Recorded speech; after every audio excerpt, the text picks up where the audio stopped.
Hello, welcome to Who's On Next, the podcast that has something going on. I'm not quite sure.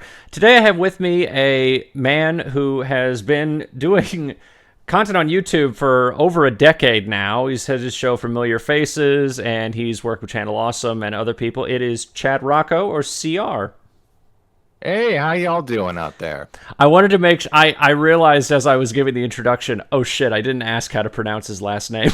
So I wanted to make sure. How did you go with it? Rocco or Rocco? Rocco. I for years thought it was Rocco, but then like a year or two ago I was like, wait, why would it be Rocco? Shouldn't it be Rocco? Well, that is Rocco. Oh, it is Rocco. I was right. Here's the thing. I got family that some pronounces it Rocco, some pronounces it Rocco. It sort of changed from sort of its Italian origins. I've got family back out east who prefers the Rocco. I prefer Rocco, and my mother, all of a sudden, within the last 5 years, has just decided to go with Rocco. I don't know why. I don't even know why I thought it was Rocco for the longest time. I just, for some reason, thought it was Rocco, so I just thought that. And then a year ago, I was like, wait, wouldn't it be Rocco? And then I just started saying Rocco, when I thought about it. Yeah, most people pronounce it Rocco, and that's fine by me. It's always just a little hitch. I'm trying to think, what's that artistic movement? Oh, the Rococo? Rococo? Yeah, Rococo. Yeah, I always say it's just like that. Which I only know that that's the name of it. I can't actually figure out what the significance or the characteristics of the actual Rococo movement. I don't even remember how to pronounce it. Rococo. Oh, here. Oh, it's just spelled exactly how it sounds. Yeah. Ornamental and exuberant architecture. Oh, it's the 18th century Victorian style where everything is floral. All of it is flowers and gold and all over the walls and things like that. Okay, you know what? That actually fits. The My Amadeus. mother's a hairstylist. My father was the manager for the salon. My grandfather was I guess he wasn't the architect, but he was he basically built half of Gallup, New Mexico out there. Oh my God. Yeah, I guess architecture and sort of art would fit my family. Because I think the only time I had ever heard the last name Rocco was he was an actor there was an actor from The Godfather who had the exact same last name. And I remember the only reason I even know his name is because he played one of the characters in Bug's Life. And that's the only reason I ever knew his name. I was going to say you could probably just hear it from any Italian stereotype. Go get him, Rocco. Oh yeah, I think the big guy wasn't the big guy in the Bugs Bunny cartoons. Rocco. Oh, that was Roxy and Muggsy. Oh, Roxy. Roxy. Okay. That was Roxy and Muggsy. You can put a Y or you can put an O at the end of that, and it just fits fine. Or was it? Wait, now I'm guessing myself. Is it now? I'm looking it up. Oh no, it is Rocky. It's Muggsy and Rocky. Okay, I thought it was Roxy and Muggsy because it just rolled off the tongue better as Roxy and Muggsy. But I guess to get this started, what is it that got you interested in doing content? You know what? I honestly say it boils back to the angry video game nerd and the nostalgia critic. I was in college. I was going to ASU, which is actually not a horribly great college to go if you want to go. I've heard the jokes and stereotypes about ASU for a very long time. Yeah, but even then, I mean, if I had gone for the stereotypical degrees, I would have maybe gotten something out of it. But I had a counselor that was there for my first 2 years, saying, going, oh yeah, this is great, this is good, you're on track, you're good, we have a good animation program. And then she retires, and then my new counselor just basically stares at me blankly and says, who told you we had a good animation program? And I said, the counselor, the person that was, And then no, we really don't. We don't have that many openings. Like those classes fill up fast, and then basically kids basically beg to like go and sit in on them. And even then, I remember I did sit in on one class, and I wasn't horribly impressed. It was someone teaching Maya. Yeah, so just I was at the time I was basically doing my own. I had great teachers. I will say I did have great teachers who did inform me. I had a wonderful. I was in all these sort of like patchwork, trying to stuff whatever fit into like a multimedia degree was what they called it. There was no animation. There was just like multimedia, which I guess means anything you damn want. So not mixed media, multimedia. Yeah, multimedia, mixed media. In some cases, it was that. But anyway, I took a print class, and amazingly, I was stuck with all the heads of the departments. Ironically, and I wasn't even like trying to follow in the footsteps of what these people were doing. Like I was, I worked very closely with the head of the watercolor department. She was amazing. She actually had to leave for a month because she was off restoring paintings that had gotten flooded in Italy. Oh my God! I don't know if you remember this, but around the same time as Katrina, a lot of museums in Europe also got flooded. I have never heard that before. Well, she was also brought in as both an advisor and to like help restore some of these ancient, not ancient, but classical 400 to like 700-year-old paintings. Yeah, and the head of the printing department, which I didn't know this, but apparently Arizona has like the third best printing program in the country, and this guy was like super chill, and he was down for like anything, and he sort of knew I was I was into animation, but he was so cool in letting me experiment. One of my senior projects was making an animation from prints, which was removing a little bit of the linoleum. I don't know how if you've ever taken a printing course, but you have this like the slab of linoleum, and then you remove some of it off, take shove ink on it, and then put some paper on it, and then press it together, and that makes a picture. And then if you want to make different like patterns or layers, then you take more of the linoleum off, and then you do it in a different color. That really helped me think in layers. The watercolor helped me think in process. The printing helped me think in terms of layers. And then I also took like a sculpting class with clay, and that helped me figure out learn 3D forms and how things sort of move in. So I actually would say I had a good education, but I have a shit degree to show for it. But anyway, he was so cool. He let me do like an animation with the prints and everything, and I like made little characters that I could on separate linoleum. So these these weren't like animation cells technically. These were animation cells, except they were animation cells on like paper. It's like like really thin, like tracing paper almost, like that kind of stuff. No. This is actually like really rough, like really good. I forget what the name of it. It's a very coarse, very fibrous printing paper.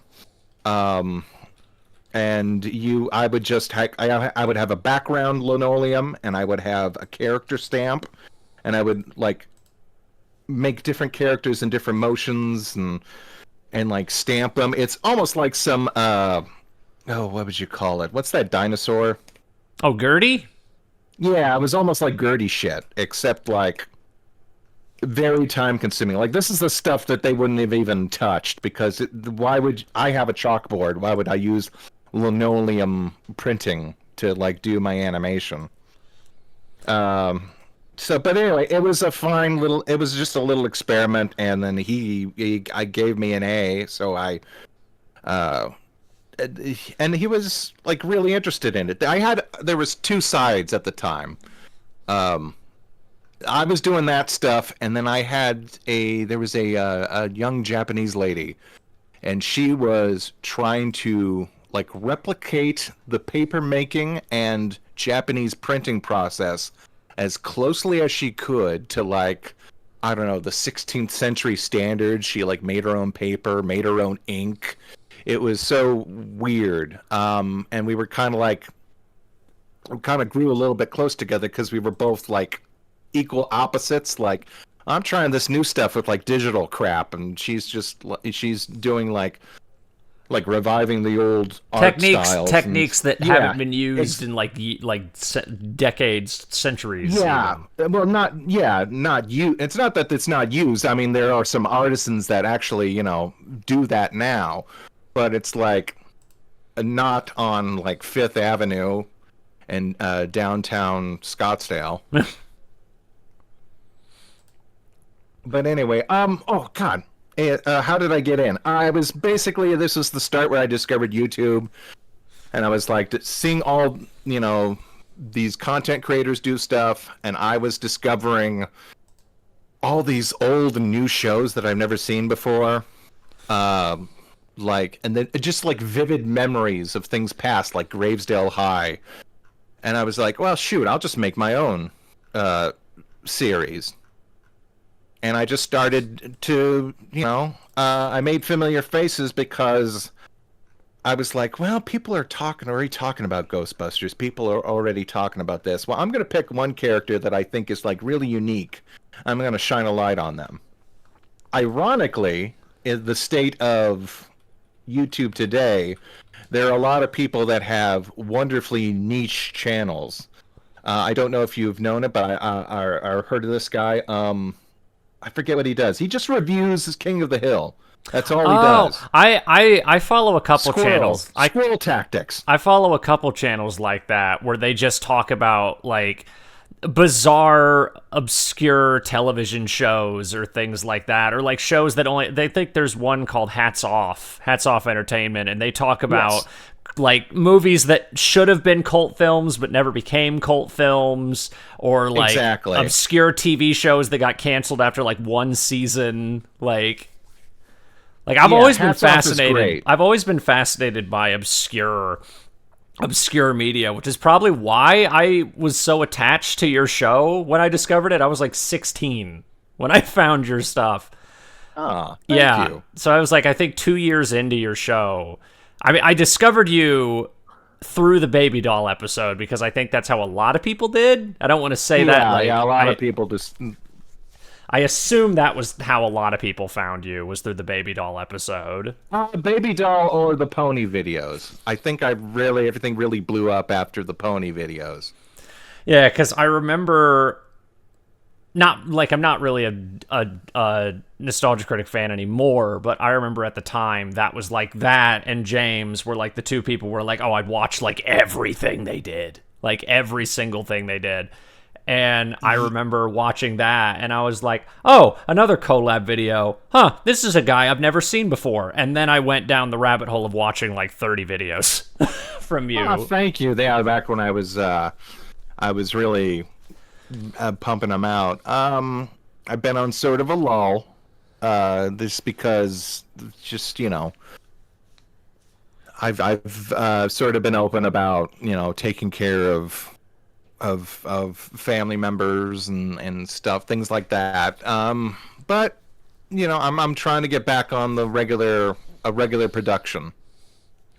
And I think it's just I've always really liked the style. I think it's also just I like the analysis and breakdown of a character. I think that's the other thing I just really liked about it. I think the Sam Hain video was like the first one I watched. The Sam Hain was pretty good. I did enjoy that one.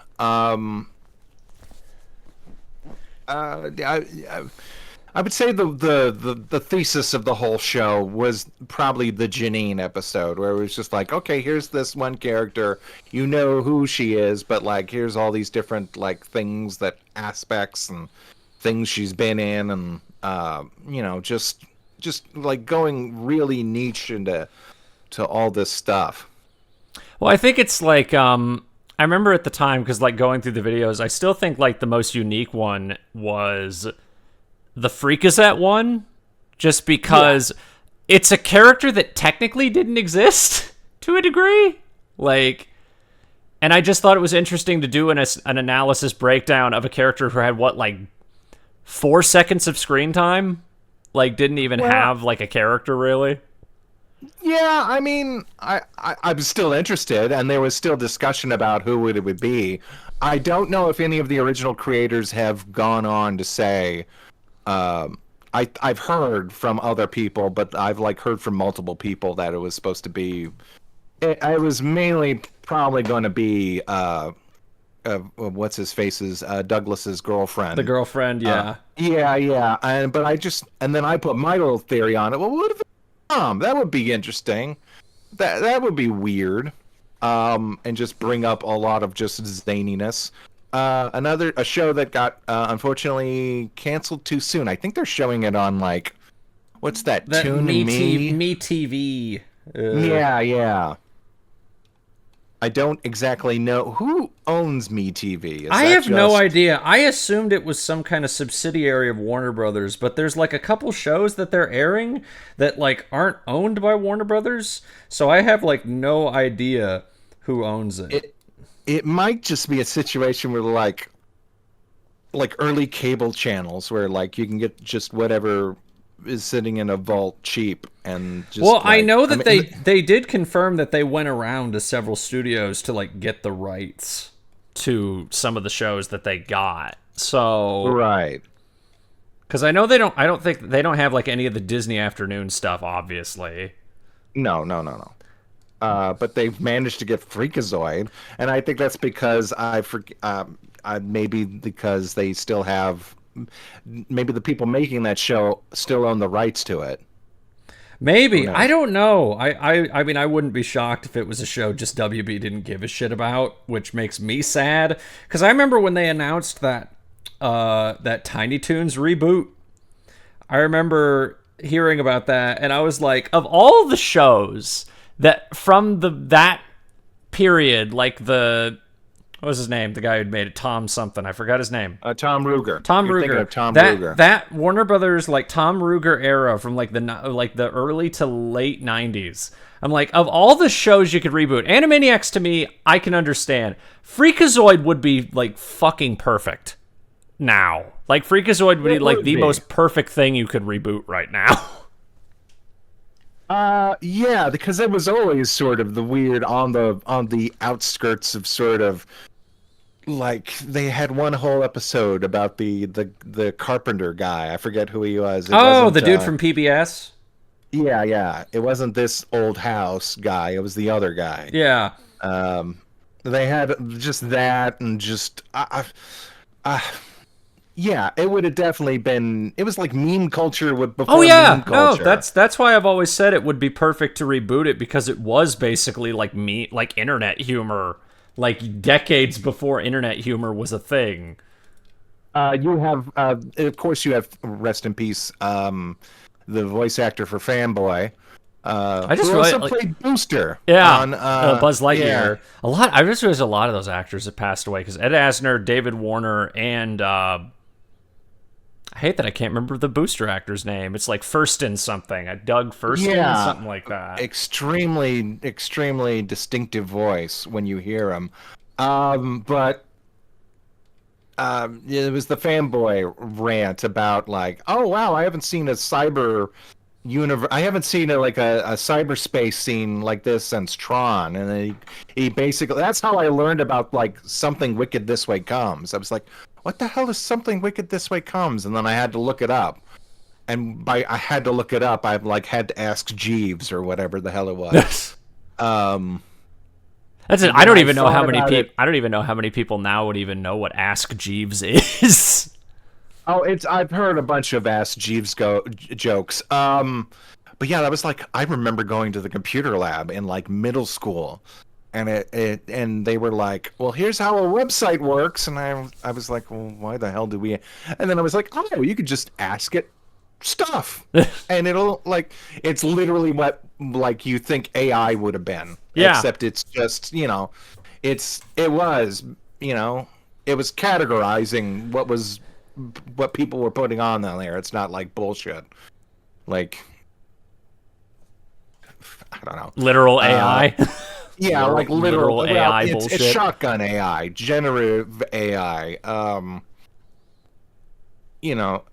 AI gets a bum rap now because it's not like brilliant things like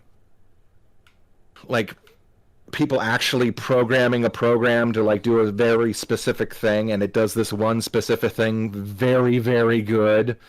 Like there is like medical field AI that I know apparently has been advancing a lot and things like that, and even animation tools. But like now with fucking Midjourney and generative AI and things like that, now it's just basically content farm bullshit at this point. Yeah. Well, you can tell it's all bullshit because no one's selling a product; they're selling services. Well, yeah, they legally can't now. They can't legally sell like AI stuff. Oh well, no. I bet someone could, but all the data that you stole from everybody, you can't. Yeah. So it's all got to be like this nebulous YouTube thing where it's like it occupies that same like area that YouTube does, where it's like, well, technically some things could like qualify for fair use. Most things would definitely qualify for fair use, like reviews and using like 5 seconds of music, and then some clearly don't, like just putting up movies straight away. But I'm not gonna lie. When AI first started popping up, like Midjourney and stuff, I was like, I want to use it just to see what it does. Oh no, that's what everybody did. I did that. Yeah, everybody was like, Godzilla in a volcano eating churros, like shit like that, just like stupid shit. And then But the one thing is that the argument is well, why aren't artists using their own art, their own data per se, to train their own models? And I was like, cool, yeah, okay, why aren't they doing that? And I started looking into like any sort of like, there's no tutorials out there. There's no one is saying, here's how here's your own artwork, load it into this, or you have to like make a database or anything like that. No one's actually showing you how to do that, which makes me think that it's all just like black hat shit. Oh no, I remember that like first couple weeks of when like DALL-E came out and like everyone was making stupid shit post images with it, and then like 2-3 weeks later it was found out like, oh yeah, by the way, this shit is stealing like thousands of images like every hour like to make this shit, and then everyone was like, oh yeah, exactly. Oddly enough, it runs into the same problem I think most artists do, or at least I do, which is when you're sitting down to do a drawing, there'll be times I get a commission for a character or something, and I will look on the internet and I see, oh, well, I like this drawing, but by the end of it, I've got like maybe 20 images that I really like, and then I've got a glut of references. And I was like, well, oh man, it's at that point it's paralysis. Well, yeah, because you think like, you try to shove everything in there instead of just like moving from one base and then just going from there. Well, because the other thing I've noticed is that, and I've been seeing other people point out this, is that AI has been basically eating itself the last couple years. Where like if you look at Facebook and it'll just be like an amalgamation of like feet and hands and like different body parts and things like that, where I remember reading a thing like recently that said like AI has gotten so bad that now AI is literally stealing from itself. Exactly. So now it's just creating these like John Carpenter's Thing amalgamation images of just nonsense It's like I think it was like the dead internet theory, where like eventually there's going to be so much AI that it's basically going to start eating itself. Like it's going to be regurgitating its own AI, basically. Well, and then at that point, the onus belongs to the users to like find.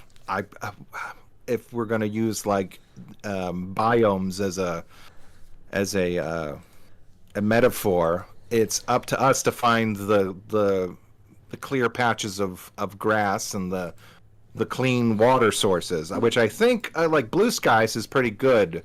I don't know about whether or not it's true that it has no algorithm or anything like that, but I mean, I'm enjoying my time over there as opposed to Twitter. Oh no, I've which now is just pretty much dead. Yeah, I posted over there, and it's just like it's nothing. It's a rock.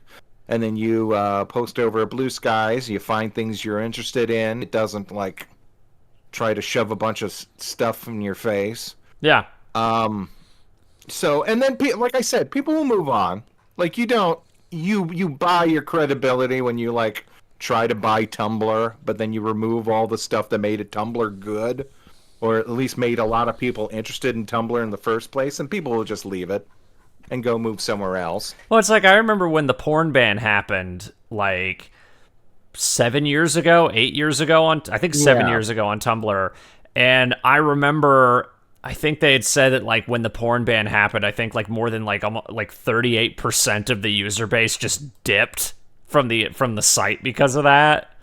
Because all the people that were doing that had no income, or they had no like they had no like interaction anymore, basically, because they had no reason to post anything. So there was like a mass exodus of like nearly 40% of its fucking user base in like a week. And then at that point, it's just a slow bleed, because the reason why people showed up are just they're not going to be there.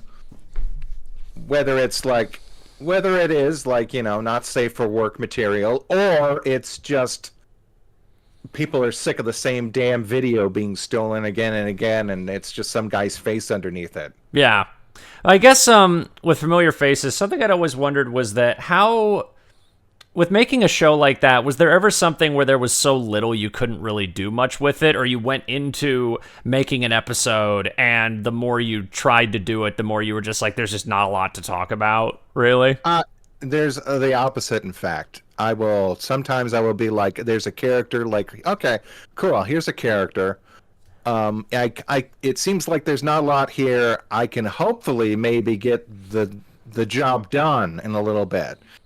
And then you just find out so much stuff about either the process, or why this character was there, or why this character was cut from other things, and there's a whole story behind that.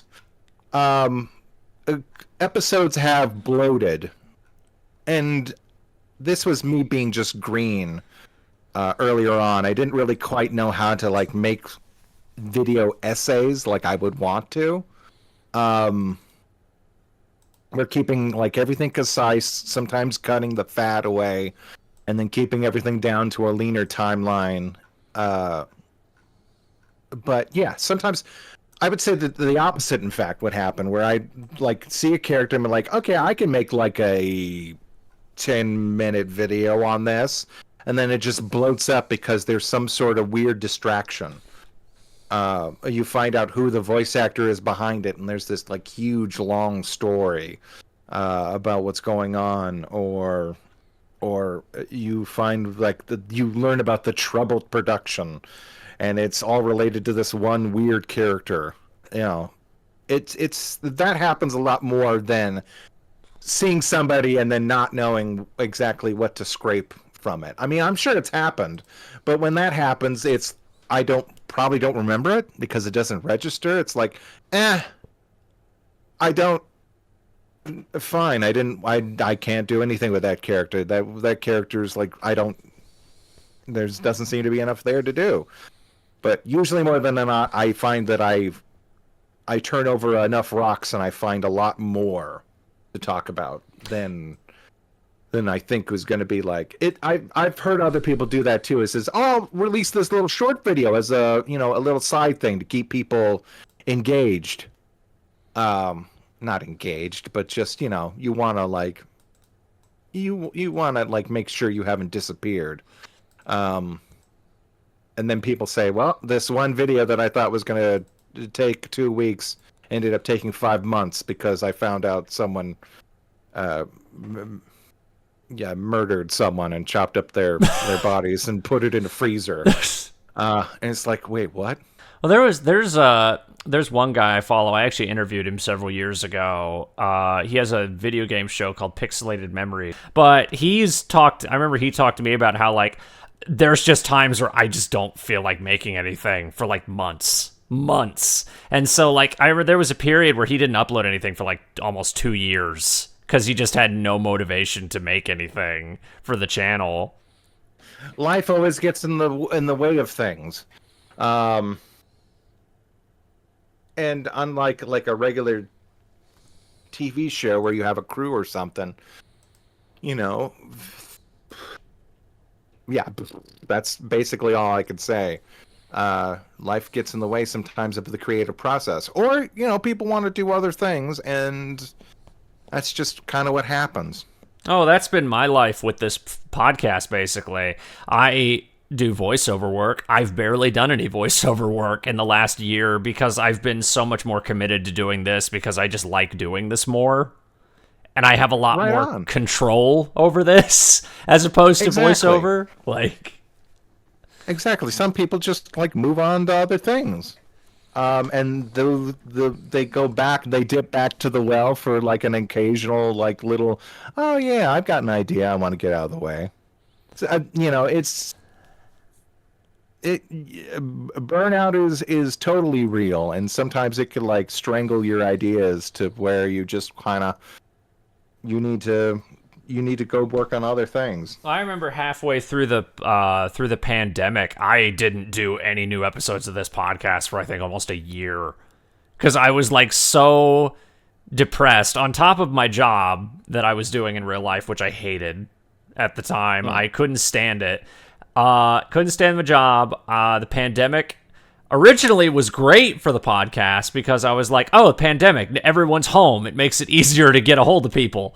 So I was able to pump out like 10 episodes in that first like few months of the pandemic, something like that. And I remember once like the halfway point of the year started, I was just like, I don't want to do this. I think I got like 2 videos out by the end of 2020. And then like 2021, I did nothing. I did, I think 2 or 3 interviews all of 2021.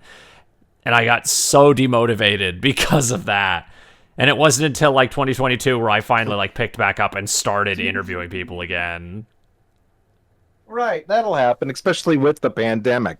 The pandemic is a little bit of a blur for me because I was taking care of, I was grandma's primary caregiver at the time. And I just did the same thing I usually did, which was take care of her, go to the store, make sure she was taken care of when it came to the doctor's office. And there was not a lot going out at the time. I mean, what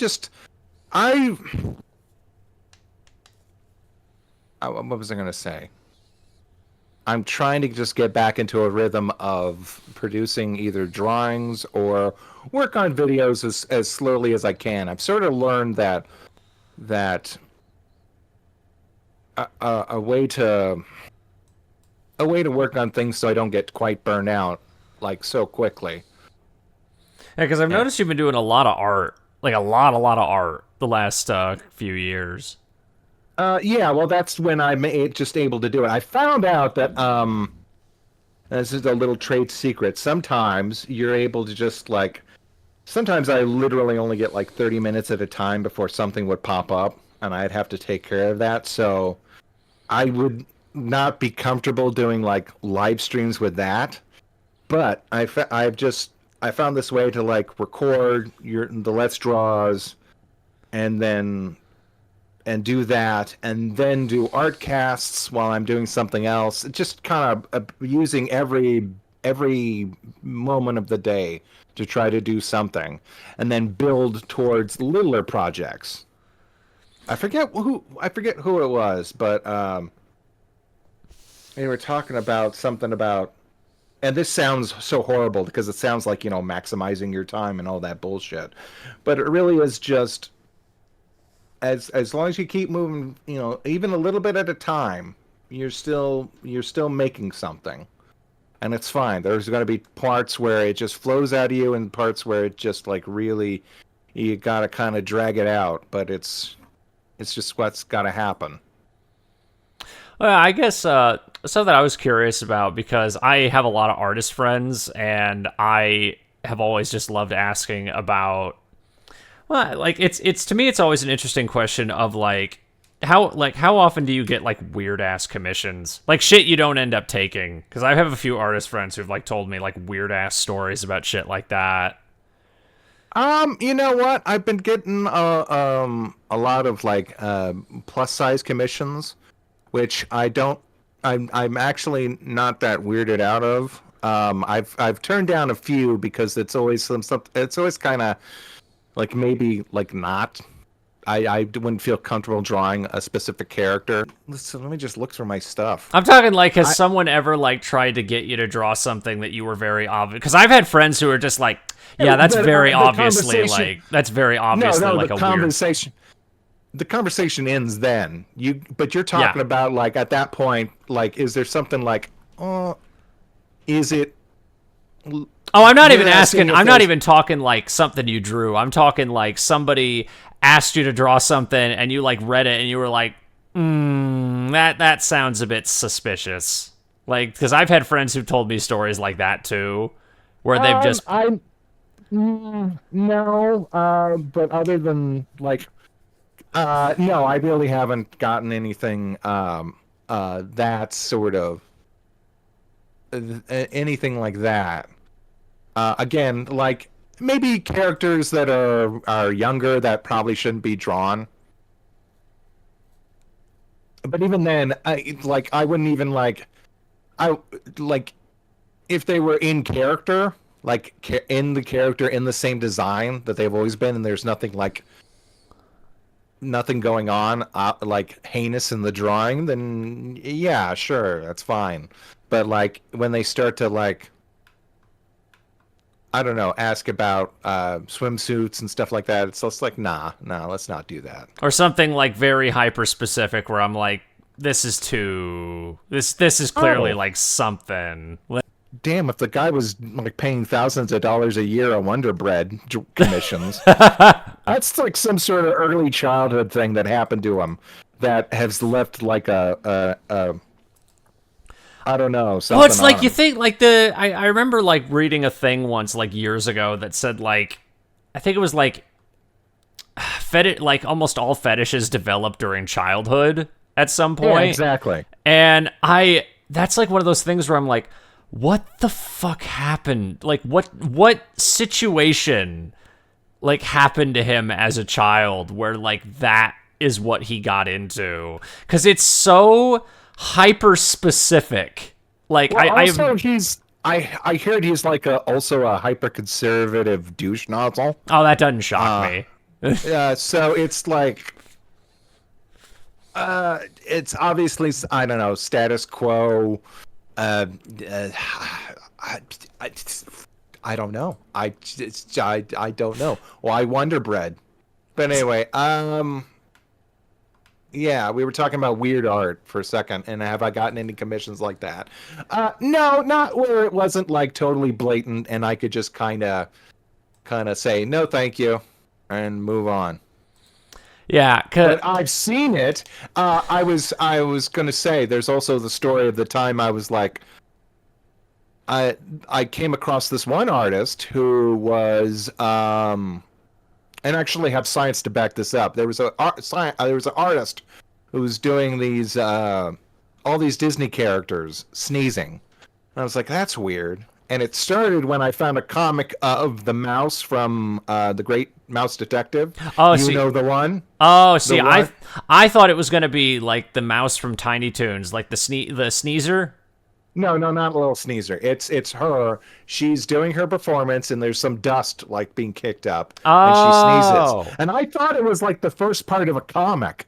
I was like, okay, where's the next page? Oh, like the friggin' the burlesque mouse in Great Mouse Detective? Yes, the burlesque. Okay. I thought it was going to be the first part of a comic. I was like, okay, what's the next part of it? I thought it was going to be something to do with, like starring her and the Great Mouse Detective and something like that. And then I find the next page, and it's Rebecca from Tailspin, and she's cleaning the office, and there's a little bit of dust, and she sneezes. And I was like, what is going... Oh, okay. So this guy put together... when you discover, like, one of those weird galleries on DeviantArt, and you're like, it's, like, such a specific thing, and you're like, what the hell? And then you realize after, like, 3 or 4 images, you're like, oh, I get it now. Like... Yeah, it's... Yeah. And then but then later on, like, years ago, I found, I was listening to Sawbones, and, do you know about the Sawbones of the McElroys? No. The McElroy brothers? Yeah. Justin and his wife, who is a doctor, a physician, they do a show called Sawbones where they talk about like weird medical history and everything like that. And she was taking weird questions, and then one person says, they were saying, oh, well, I kind of get a little excited after I sneeze. Is that weird? And it's like, no, actually, there's a weird signal that can sometimes be crossed in your brain. That apparently, like a dopamine thing? Yeah, like a dopamine thing, or like shit. It's the human body. All sorts of weird things can happen. Like it's apparently a documented phenomenon, where it's just it correlates release in your body with like satisfaction or something like that. I don't know what the actual terminology she used, but she put it very more dignified than I just did right now. And of course, Justin tittered like a little schoolgirl the whole time, and which made it funny. That's what he brings to the table. Well, I remember I was talking to a animator friend recently, and I was talking about the whole idea of like how as children like the like fetishes will develop normally as a child or things like that, because I have gone down like fetish rabbit hole stuff. I think fetishes are like fascinating. It is like one of the most fascinating discussion topics to me, just to see where things start and like what cause and effect and like what caused this person to get into this thing, and like I've always just found it fascinating.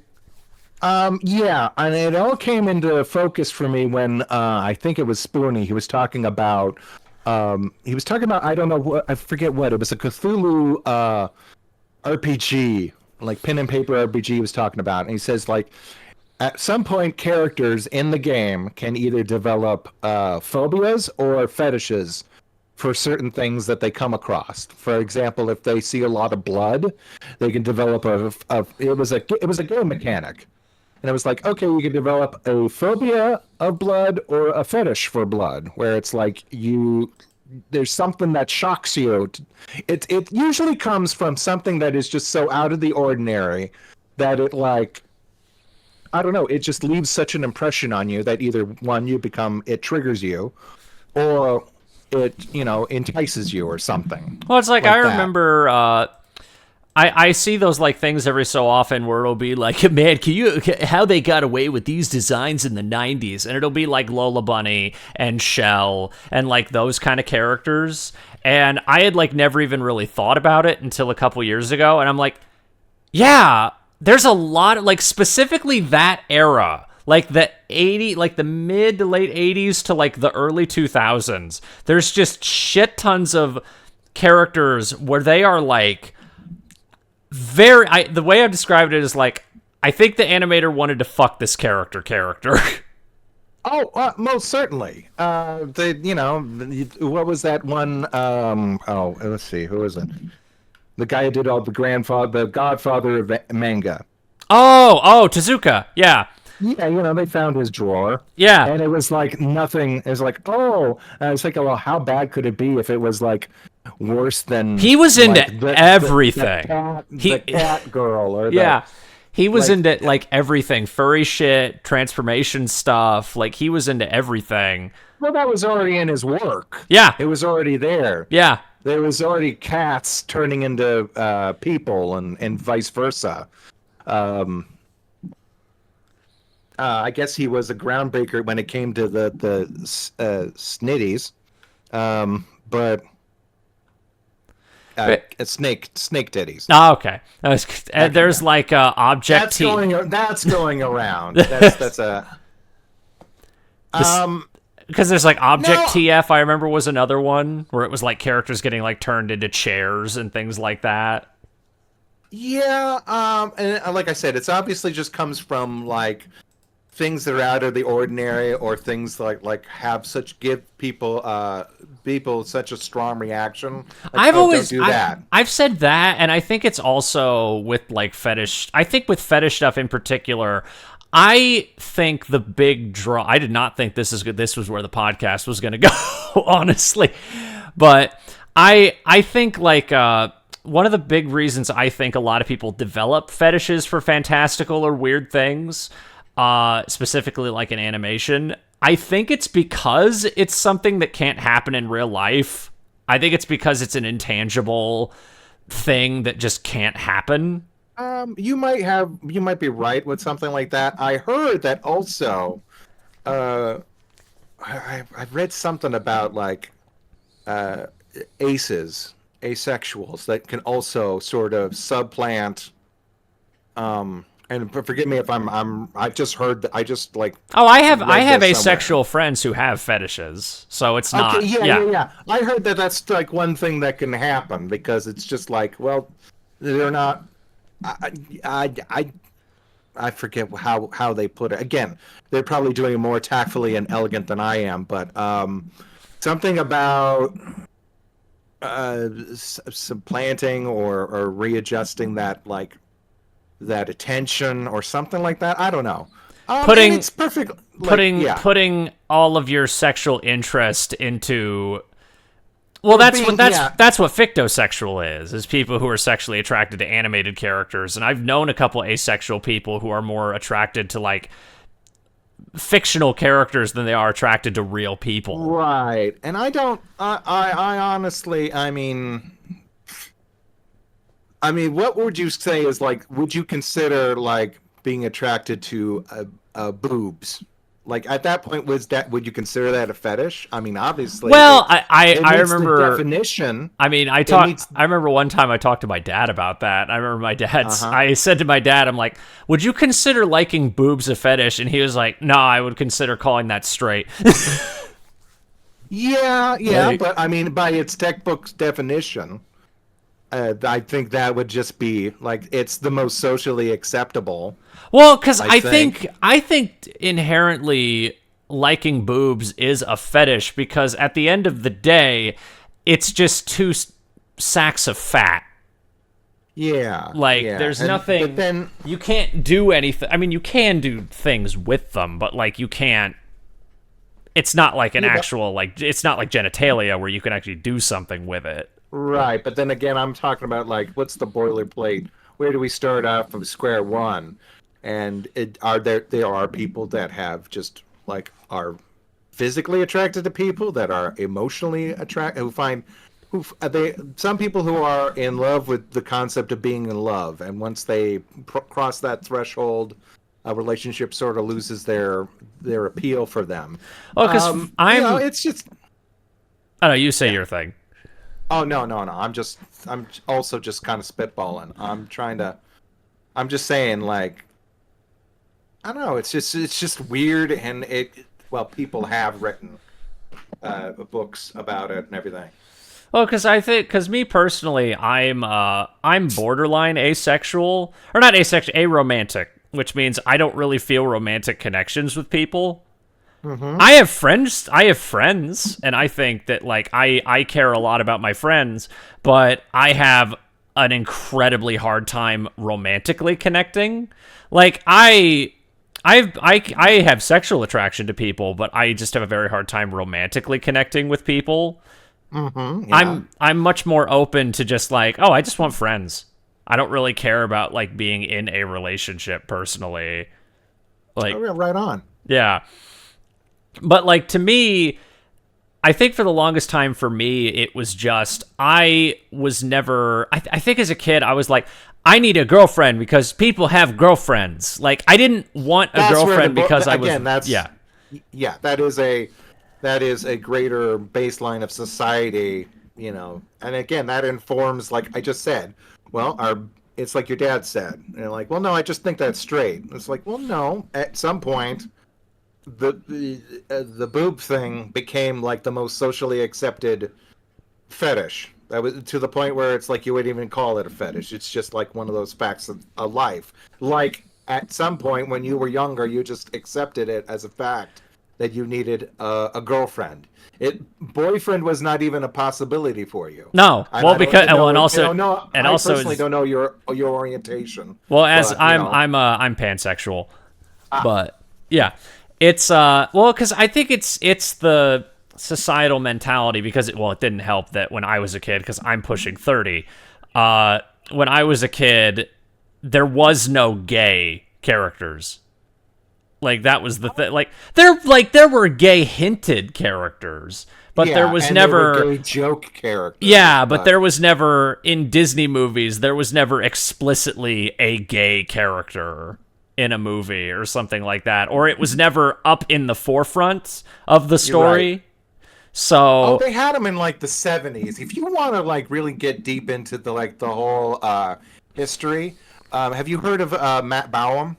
Yeah. I've been following him for years. Yeah.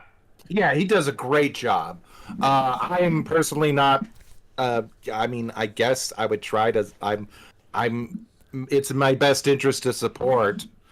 The LGBT community, but I personally don't identify with, and I guess I'm just. Well, yeah, you're an ally. That's yeah. Okay. But I thought his videos are wonderful and fascinating, and just and things I haven't like. I didn't know Gomer was gay. Yeah, the actor who played Gomer. Gosh, that's amazing. Yeah, the actor who played Gomer Pyle. Well, that was kind of the other thing, is a lot of actors back then didn't tell people. Was the thing. No, and it's such a shame. And then you have Rock Hudson was another one where he was gay. Yeah, and he was gorgeous. He was a gorgeous man. He was like leading man material in a lot of shit, and people didn't know he was gay until like the 70s, I think. And of course the history behind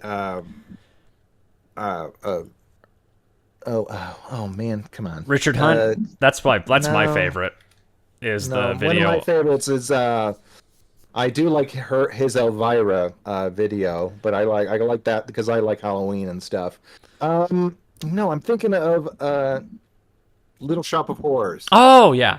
Well, yeah, because the creator, because the songwriter was gay, because he. Yeah, and then he basically he's the reason why Disney's still a thing today. Yeah. If you just imagine if he hadn't come around, what would Disney be today? Well, yeah, because it was even be a thing. I hate that Roger. I know it's Alan Menken and Roger. I hate that I can't remember his name.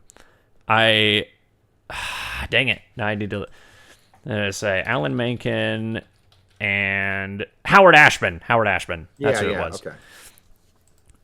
Because it was that. Well, I remember. I think the most interesting video he did was the Rebel Without a Cause video, where he basically went in depth about how Rebel Without a Cause was intentionally meant to be a gay allegory film, but because it was the 50s or the late 40s, early 50s, they obviously couldn't do that. But the writer, who was gay, still implemented a lot of elements of homosexuality into the script, where it is implied that the main character is bisexual, but it's never flat out stated. And I think one of the other characters is supposed to be gay, but again, it's never obviously stated that he's gay. Right. That was a good one too. But yeah, anyway, I love that. That's a series I always check out. And it's always and it's good to like. It's a good series to point to. I mean, I don't get into like anyone that says like, "Oh, well, we didn't have like all these like trans and gay people back then." It's like, well, I could literally give you the history of how like gay didn't some people of some of Disney and didn't some of Bakshi's films even have like a couple gay characters? You know what? If you also want to talk about like a really good essayist, Folding Ideas. Oh yeah, I love him too. He did a whole thing about Bashki, the pervert drug addict from Brooklyn, as I believe is what he called him. He said that he said, I believe the description is he has a sympathetic eye towards them, but they're not really in his pictures long enough to like actually, dissect their character I think enough. I believe he described it as them just being there because they were just part of his community. Well, yeah, because Bakshi, it's kind of like, it goes all the way back to the Hays Code, where it's like you can have a gay character if they're like a villain. And kill or if the character, if the character kills a cop, then the character has to die by the end of the movie, basically. Like, yeah, because I remember that's what it was with dang it, what was his name? Dang it, I'm forgetting a lot of names today. You dirty rat. That guy. I forgot his name. Oh, yeah. Yeah. I was going to say Danny Trejo has his own weird... he has his thing because he lived in prison for a long time. He has a thing where like, if I'm in a kid's movie and I play a villain, my character has to die. Or I thought it was any movie. I thought it was any movie. Well, it's weird because he says like, I don't want kids to think bad guys are cool. And I'm like, yeah, but if you're in an R-rated movie, children shouldn't be watching it to begin with. Breaking Bad. Yeah.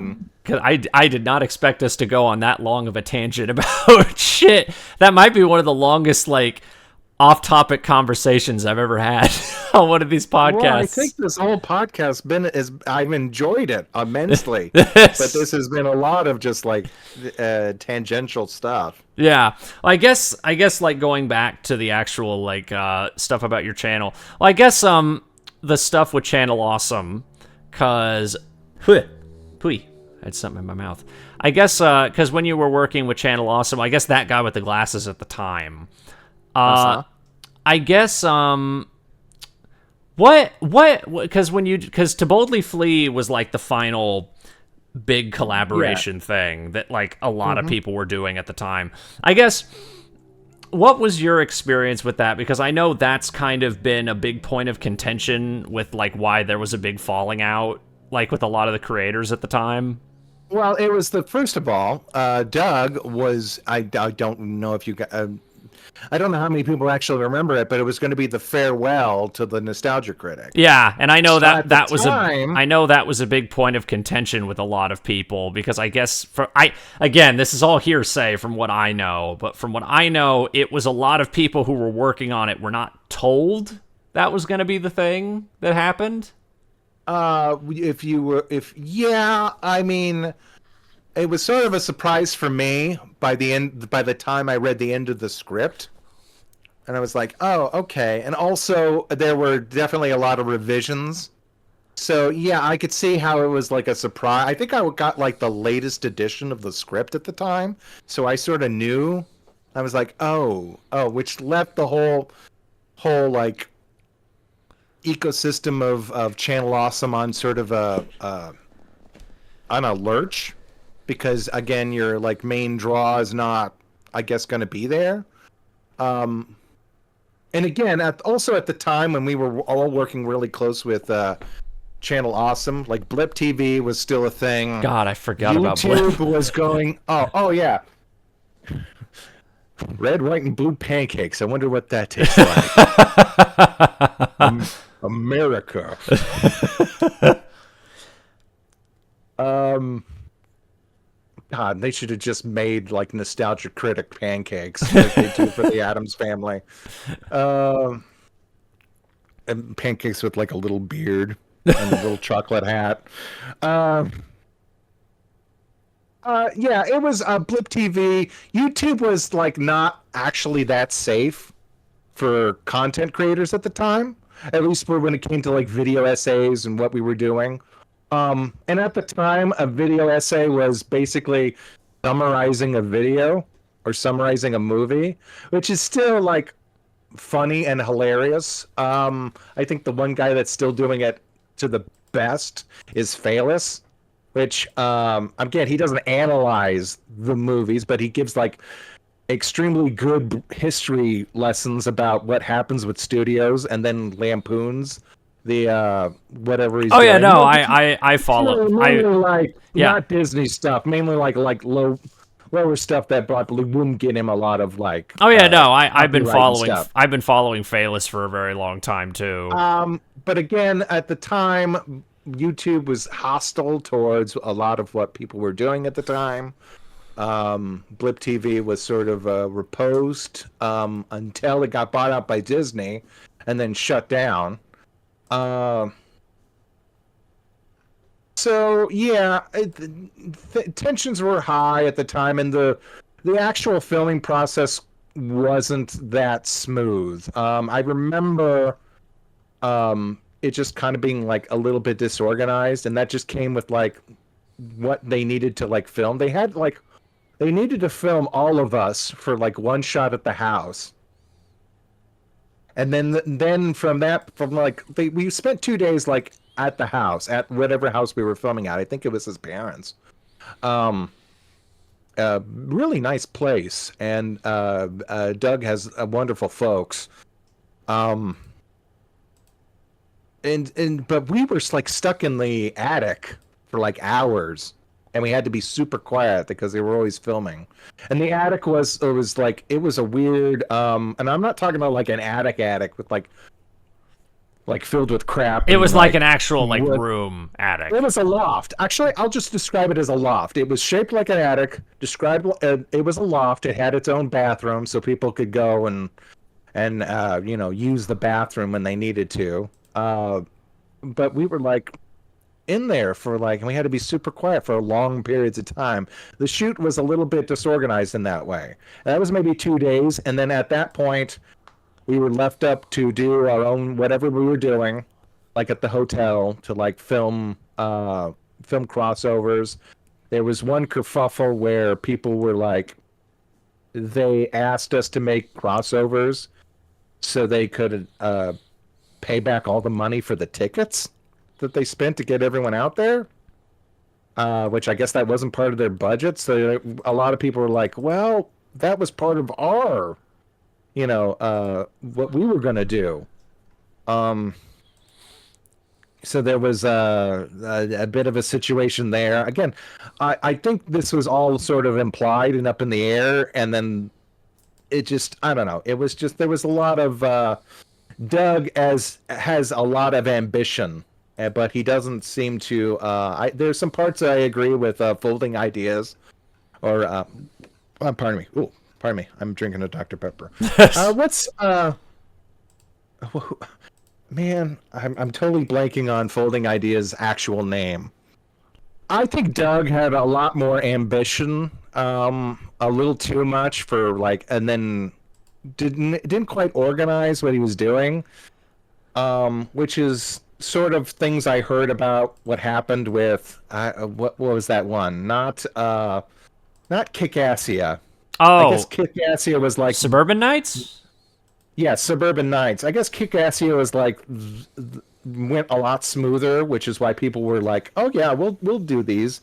And then Kickassia was sort of the trend that was going forward. I was supposed to be in Kickassia, but my father had died, Oh, and so I was like, "Oh well, no, I can't. I've got obligations." And I was, well, actually, oh God, that was my grandfather and my father both died in the same week. oh my So God. there was, and that doesn't even count my uncle back in Oklahoma City, who also died a week later. So 3 family members died at the same time. Oh my God. Which was just like, no, nothing's happening. I've gotta be with my grandma and grandmom.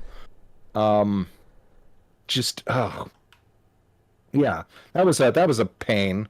So I did enjoy filming, just getting the chance to like hang out with all the people I had watched, um, and just gotten like there's no It's weird when a parasocial relationship becomes an actual relationship. In a weird way. I mean, just in like, and by parasocial, I mean, oh, you've seen this person on the screen, and now you're meeting them in real life. Yeah. And it's like a little weird. Todd in the Shadows, who's still doing amazing stuff to this day. I remember we were all shooting the shit. It was Ben and Phalis and Lindsay and me, and then two other people that were also helping with the filming. They weren't producers or video people, but they were like special effects people. I had met them and was just with all these people, and all of a sudden this guy comes out of the doorway. I won't describe his face, but he comes out and he's just kind of like sleepy and groggy, and I immediately am like, "Oh, I'm sorry, sir. Are we being too loud?"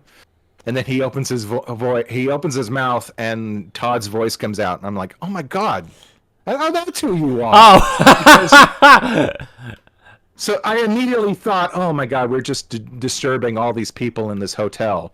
But no, it was him, and that was just a really fun moment to kind of like see him without his out of the shadows, as it were. yeah, because I think there's only ever been like a single picture I've seen of him without the shit. Right. Well, yeah, I think he still teaches. I think. yeah. Does he? I don't know if he still teaches or not, but he didn't want to like. He didn't want to not. He didn't want to like put his face out there because he was still teaching. I always find it like crazy when I see like actors that become like teachers, like not even like acting teachers or things like that. I remember Barry Gordon, the guy who played Donatello in the original Ninja Turtles. I think he like primarily retired from acting, and he's just a teacher at a college now, and that's like all he's been doing. Also I think he was the president of the Voice Actors Association. Yeah, he was. He was like the president of that. He was like the president of that guild for a while. Yeah. And he occasionally does like teaching at a college or something, and I just always think like, how, like, because he openly has talked about like, oh no, I have people who come in all the time in Ninja Turtle shirts, like they know who I am, like they, and I just like I can't imagine being taught by like someone you want. Like, I know the guy who played RoboCop, Peter Weller, he's also like a teacher. That's great. I mean, that they have experience. It's just one of those things where I just can't. I think the reverse is weirder, where you have like Cox from Cox and Crendor, and he used to be a teacher, and now he just streams. Like, it's just I just feel like it would be so especially if you like didn't know that your teacher was like an act like Peter Weller, or you didn't know your teacher was Donatello from the Ninja Turtles, and you just I'm assuming they're teaching acting, or are they just like, well, they're not teaching geometry or something? I don't know if I think Peter Weller is an acting teacher, but I don't know what Barry Gordon. I think Barry Gordon does like a couple different teaching jobs, but I don't know. If he decided to like teach trigonometry. I mean, if you had a math teacher and it was Donatello, I mean, like, I'm trying to like find what teaching like position did he have. Political talk show host. I didn't know that. I looked him up. Huh. Let me see. Really? Gordon was a Democratic Party nominee for Congress in 1998 in California. Huh. Oh, that's cool. Yeah. Let me see. Courses. Oh, yeah. Taught courses in politics and media at California State since 2007. Okay, media. Yeah, so politics and media. Thing, politics is fine. I know that. And I could see people coming with Donatello shirts. Media, media is fine. The political is a little bit out of left field, but if you're like the head of a guild, politics has got to be inform your position on that. Yeah, apparently he's had a political talk show since 2008 called Left Talk.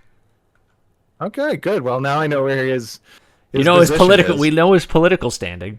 So The Donatello from Rise, I think, would definitely show up on Joe Rogan. oh, I don't like nothing about Josh Brenner. I No, liked no, him no. from what I've seen not of him. talking about. I'm talking about the character. Oh, I thought you were saying the actor Josh Brenner. No, I'm just saying. I'm talking about the actor. I love that, like that sort of twist on his character Oh, about that Ego might coming with the like. that might be my favorite version of Donatello is the Rise Donatello. Oh, the Rise has such like great characterizations of him, like the surfer dude becoming kind of like the artistic, like really go for anything kind of guy. I don't know what they did with Leo. I still don't. I'm still kind of like, okay, so he's the most hang back kind of guy. I like They made him Sonic. yeah, yeah, they made him Ben Schwartz. Both in personality and in voice. Right. But I still like that. It's different. And I guess it's kind of like, well, you know what your team is capable of. I guess I kind of see where they were going with that.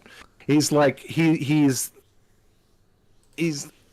like pushes them. He's like, okay, you got this. He's like he's a motivator, but actually knows how to motivate people. Not like he kind of has that sleaziness to him, but I guess can back it up.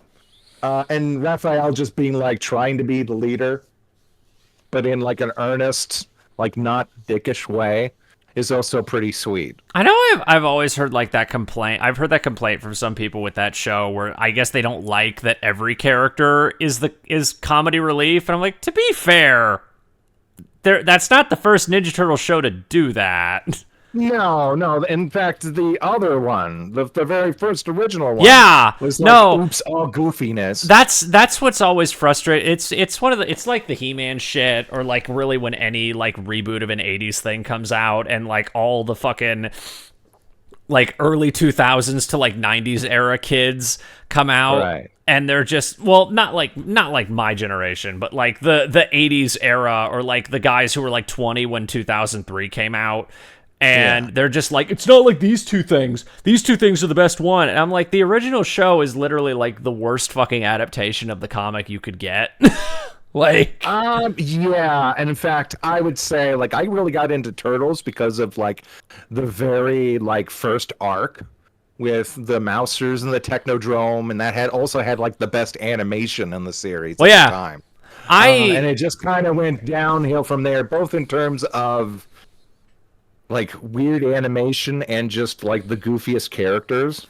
well, because like that's the thing that's always like frustrated me about like the early 90s to like late 80s era of like fans for like Ninja Turtles and He-Man and Transformers and things like that, where I've noticed like especially with Ninja Turtles, like anytime a new version of Ninja Turtles is announced, it gets like shit bombed by like the fan base. Because I remember the same thing happened with 2012 when that trailer came out. Oh my god, I remember when that original trailer came out for 2012, and everybody like a shit ton of Ninja Turtle fans were like, this looks like dog shit, this is so bad, the CG looks so bad, why do the characters look like that? And I'm like, and it's the same thing with God, when the fucking Netflix He-Man came out, like the Kevin Smith one.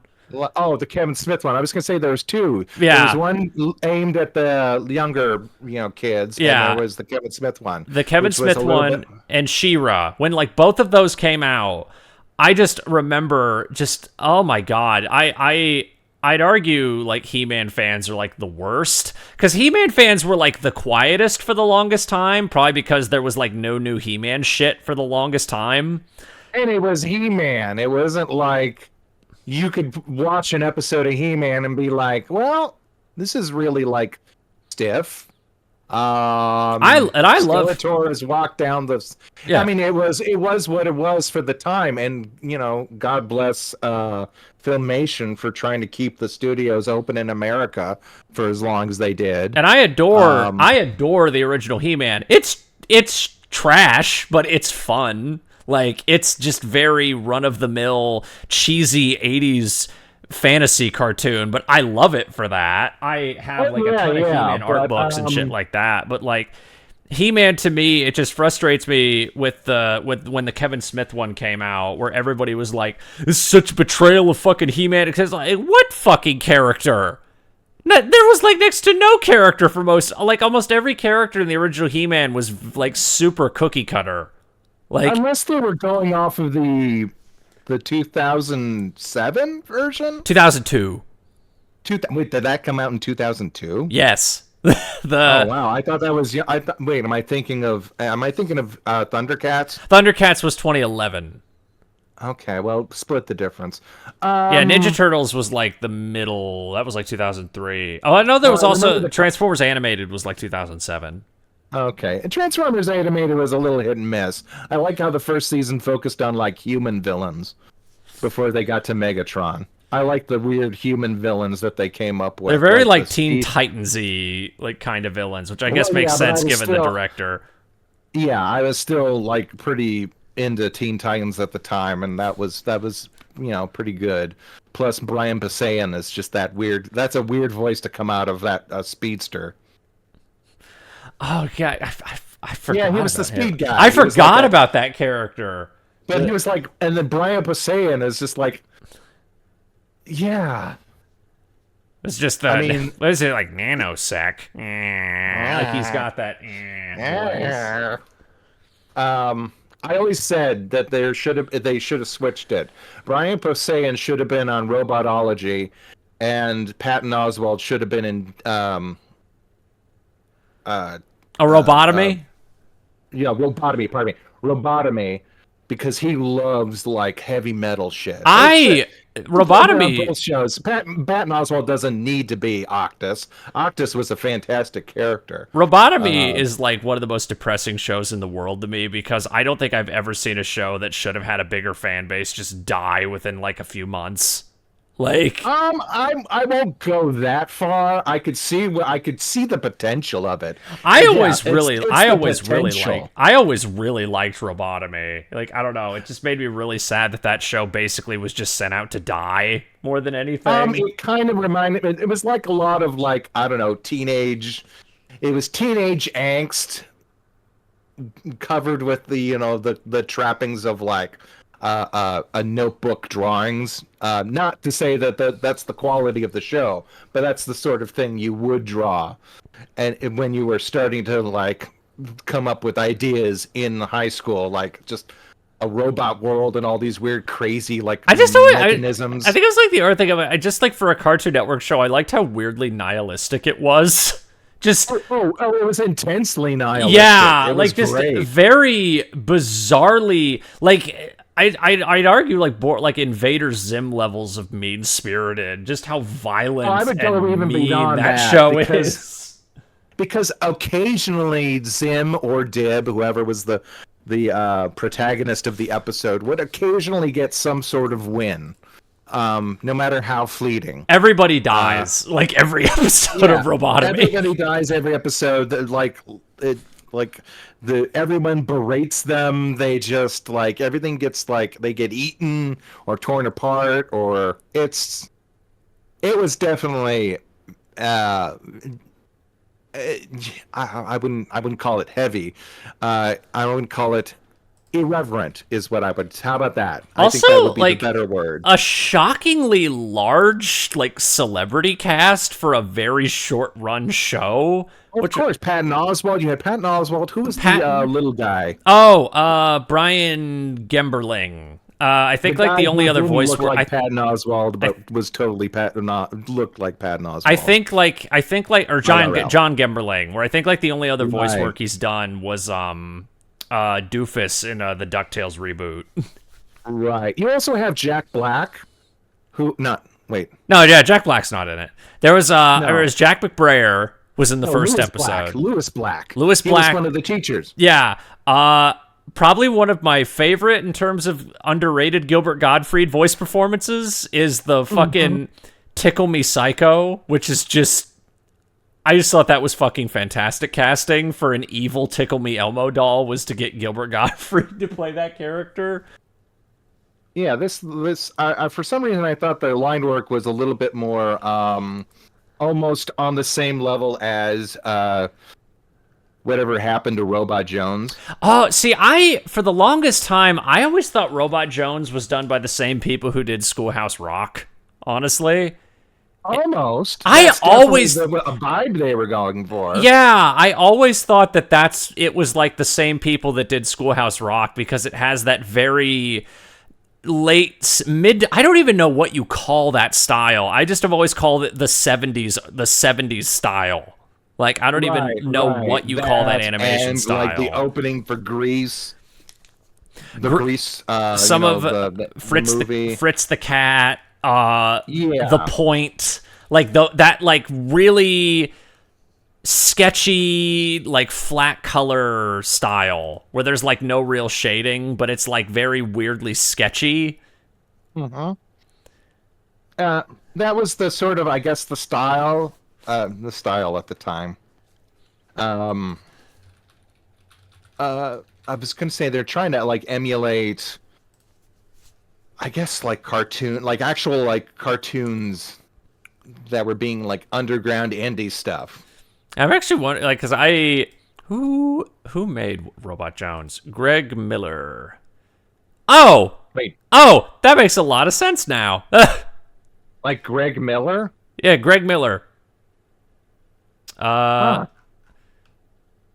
Character cleanup, writer, storyboard artist, Dexter's Lab, Billy and Mandy, Teenage Robot, Johnny Test, SpongeBob. It's the only thing he ever created. Like, did everything. Showrunner, storyboard, character design. Yeah, and even when I look at his Wikipedia, it says his art style is based on Schoolhouse Rock.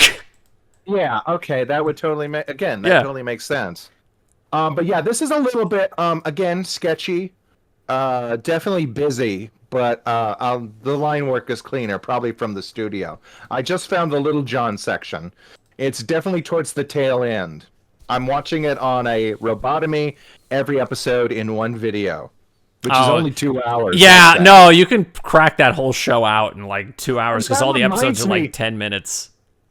That reminds me, you'd rent a VHS from like, I don't know, Superstar Video. And it'd be like 4 episodes or 3 episodes. No. And then were other episodes that were like about an hour and a half long. Oh, yeah.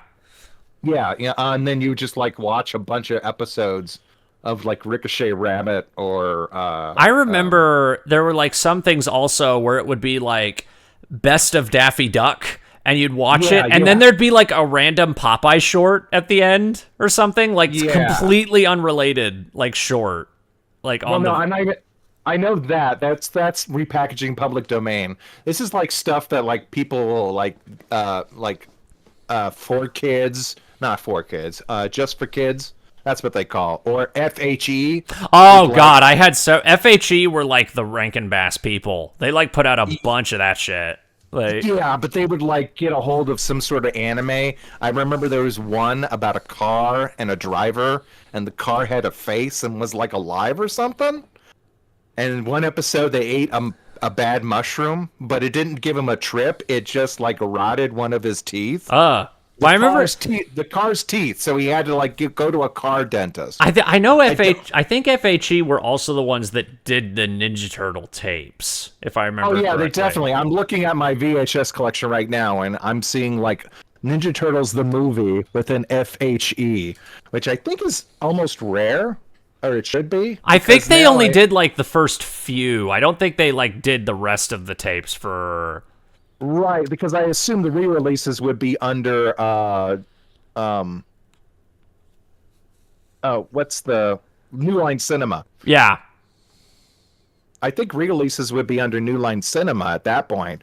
But FHE probably had a contract with everything that had Teenage Mutant Ninja Turtles on it at the time. I'm looking at a list of things FHE had the rights to at the time. Ninja Turtles, Transformers, G.I. Joe, Thundercats, Inspector Gadget, Pound Puppies, Gumby, Care Bears, Bucky O'Hare, more obscure 70s things like the Laurel and Hardy cartoon. They apparently even had the rights to like Little Rascals and shit like that. Right. And they also had a horror imprint that they tried to get going. Really? I remember looking up. I had this conversation, I'm just now remembering, on an Artcast.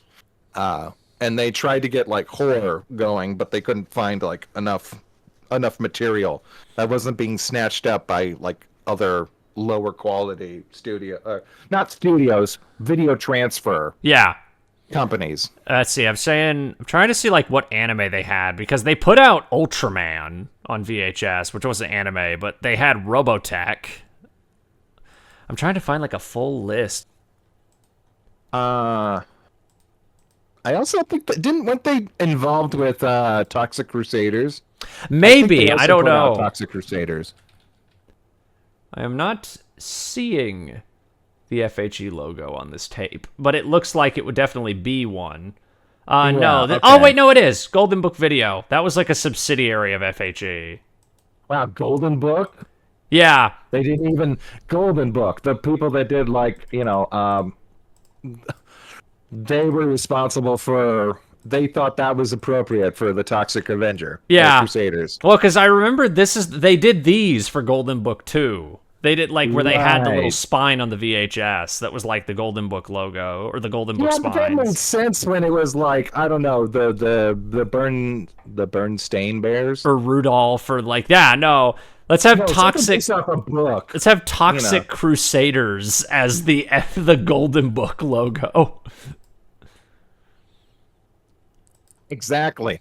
They were doing like Peter Rabbit and all the Golden Books. Yeah. There's no analog. It's just those Golden Books.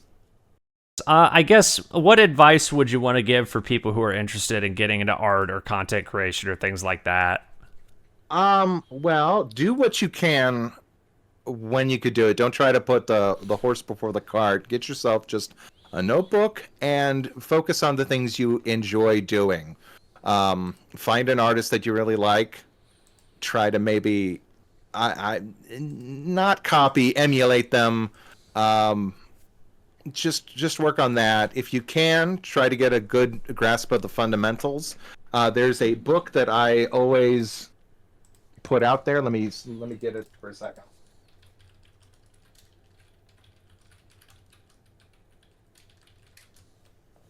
It's Ben Cadwell's Action Cartooning. I found it in all the way back in college. Ben Cadwell's a really great artist. He's like a blend between sort of... I would say he's definitely got like the... I feel like I've seen this book before, looking at this cover. Yeah, the modern sort of... I even mistaked him a little bit for Genndy Tartakovsky in terms of breaking down a figure. It reminds me a lot of... I think Chris Snyder was his name. The guy who did the character designs for Danny Phantom. It kind of reminds me of that style. Yeah, it's really good. He does a good job at breaking down how to like break down a figure and how to build it up from key shapes and how to think about a figure, a relatively flat figure, like in cartooning, but in ways that depict it in 3D space. It really does help. Thinking about like bridging the gap between a lot of the ideas that you can just like draw a Timmy. It's created from very relatively simple shapes, but artists spend a lot of time working back from a classical training about forming figure drawing and stuff like that. So I would also say don't skip on the fundamentals. I wish I had focused more on like the muscle groups back when I was in college, because it really just helps like building up a figure. And again, just work on it slowly. You don't need to go out and buy like the best tablet at the point. I started out on pen and paper and then worked myself up to like a $40 tablet and some software that came with it. And then just, take it incrementally. Oh, and consistency. Always do something try to do something every day. But anyway, thank you for having me. Yeah, thank you for coming on.